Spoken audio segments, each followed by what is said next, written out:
Every summer, the Australian bush and the wildlife that make it their home are impacted by bushfires. By all accounts, there are fires burning just about Australia-wide at this stage. A code red, the highest possible bushfire alert, has been issued in Bendigo.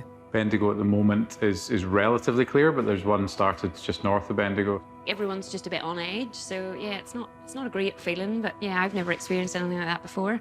Surrounded by bushland, this new fire poses a significant risk for Bendigo. Because in these conditions, it could spread with incredible speed. It's only, what, about 45 minutes north of here, Rochester? Yeah. And it is already rated as too late to leave. Too late to leave, but yeah. Pretty scary. It's mid-morning and the outside temperature is approaching 40 degrees. I suppose we just have to kind of wait and see if anyone turns up. I'm expecting if anyone has any real issues, they might just drive here as quickly as they can. So we're just kind of twiddling our thumbs until a problem occurs, really. And it doesn't take long. An emergency patient has arrived. A baby kangaroo, who should still be living inside its mother's pouch, has been found. And Mum is nowhere to be seen. This little one was just found on the golf course, completely abandoned and covered in ants. But we're not quite sure exactly what's happened, so I'm going to get her out and assess, see exactly what's going on. Let's have a look at your little one.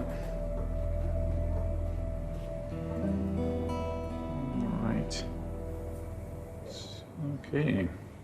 So what we've got here is a little eastern grey kangaroo. She's obviously quite a young baby, or a joey as they're called. And we can tell that she's a girl because she's got this pouch in here. So this little lady, based on her size, is probably only a few months old. And they start off kind of jelly bean sized and they do develop quite quickly. She seems to be pretty healthy. No signs of any kind of fractures or anything like that.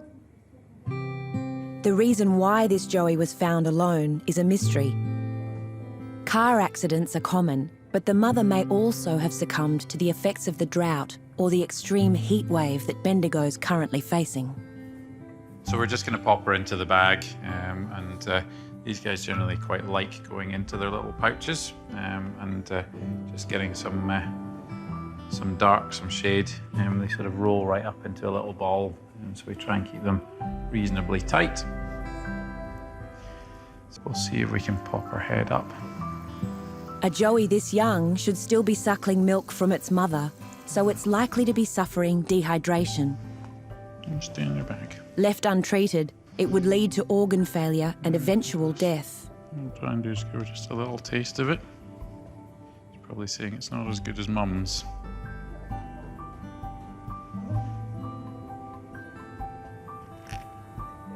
It's really important not to force these guys to drink.